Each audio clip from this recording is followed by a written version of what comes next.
नमस्कार बच्चों। प्रथम वर्ष हिंदी साहित्य के अंतर्गत चंद वरदाई कृत पृथ्वीराज रासो का एक खंड पद्मावती समय पढ़ने से पूर्व इस खंड की कथा वस्तु और शिल्प सौंदर्य के विषय में हम लोग विस्तार से चर्चा करेंगे। पद्मावती समय को पढ़ने से पूर्व इसके बारे में जानना बहुत आवश्यक है। जैसा कि आप सब जानते हैं कि पृथ्वीराज रासो के रचयिता चंद वरदाई हैं और वीर गाथा काल के कवियों में महाकवि चंद वरदाई का श्रेष्ठ स्थान है।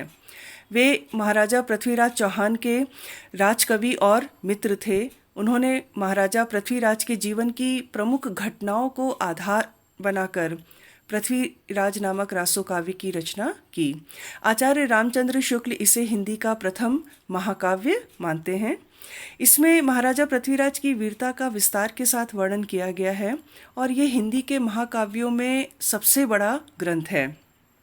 इसकी रचना लगभग 25,000 पृष्ठों में हुई है और यह 69 अध्यायों में विभाजित है।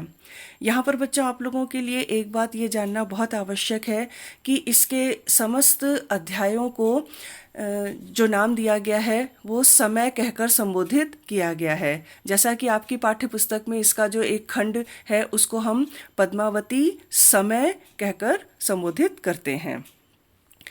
पृथ्वीराज रासो की यद्यपि कोई शुद्ध प्रति प्राप्त नहीं होती है, लेकिन ऐसा विश्वास है कि अपने मूल रूप में यह ग्रंथ वर्तमान प्रतियों की तुलना में पर्याप्त संक्षिप्त ही रहा होगा।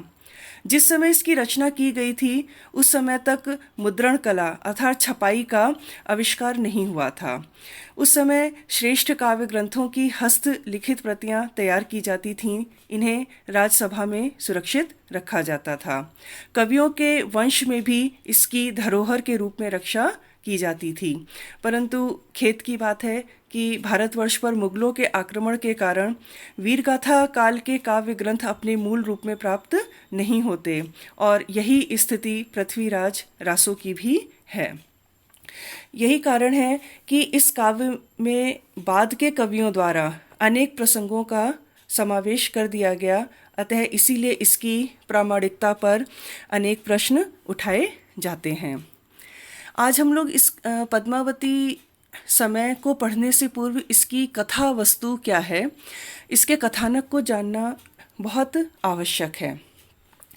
जहाँ तक इसके कथानक की बात है बच्चों, हम ये देखते हैं कि इसका जो कथानक है वो इतिवृत्तात्मक है, अर्थात लेकिन उसमें जो मार्मिक भाव लिए गए हैं, जो इसके अंदर जो मार्मिकता छुपी हुई है वो बहुत अलग अलग प्रसंगों पर है और इसी के कारण अलग होते हुए भी यह खंड अपने आप में संपूर्ण है।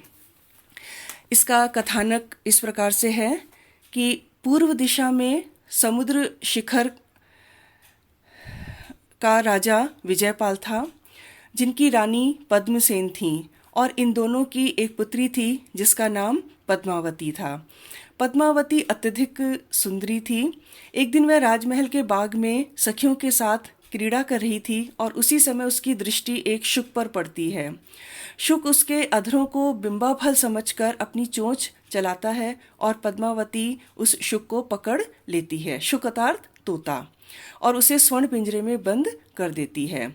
शुक पद्मावती के अतुल सौंदर्य को देखकर विचार करता है कि इसको पृथ्वीराज पति के रूप में प्राप्त हो।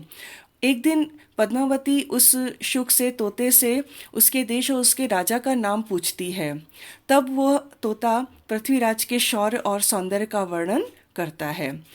गुण श्रवण के द्वारा पद्मावती के हृदय में पूर्व राग जनित प्रेम जागृत हो जाता है। अब पद्मावती वयस्क हो चुकी है।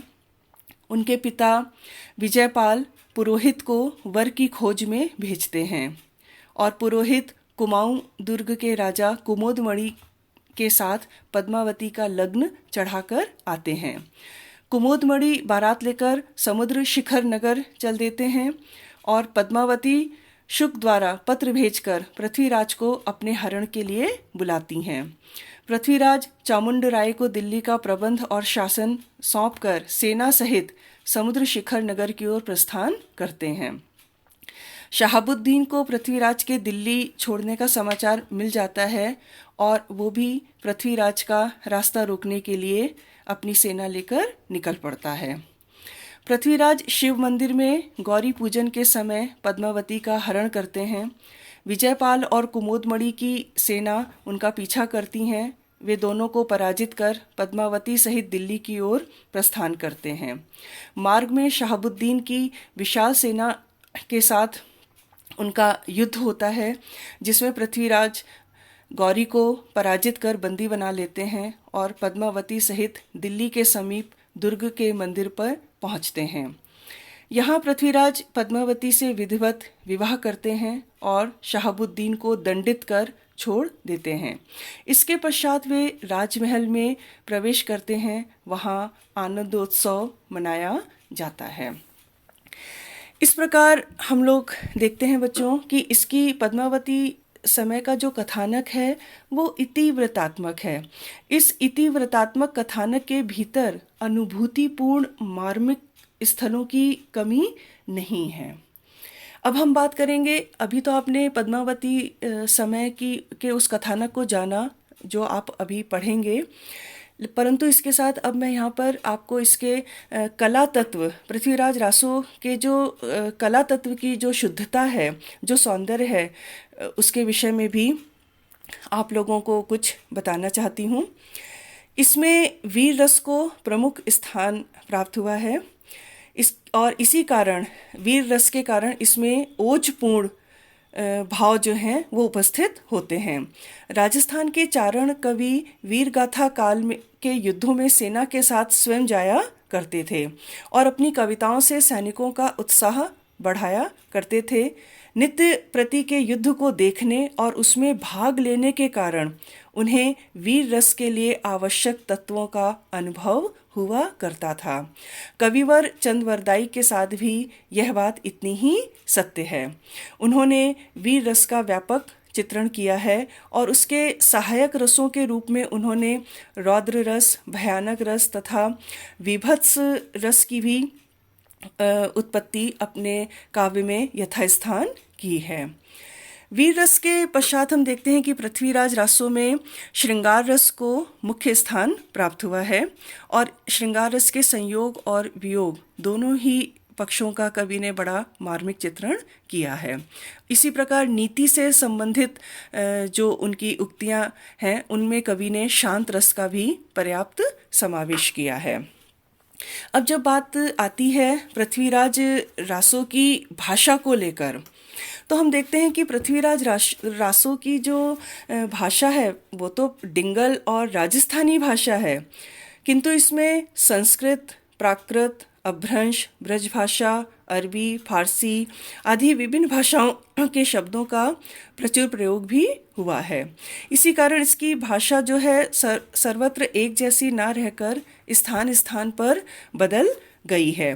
वास्तव में भाषा की इस विविधता के कारण ही बाद के कवियों ने इसकी अपनी इच्छा अनुसार इसमें कुछ प्रसंगों का समावेश कर लिया है।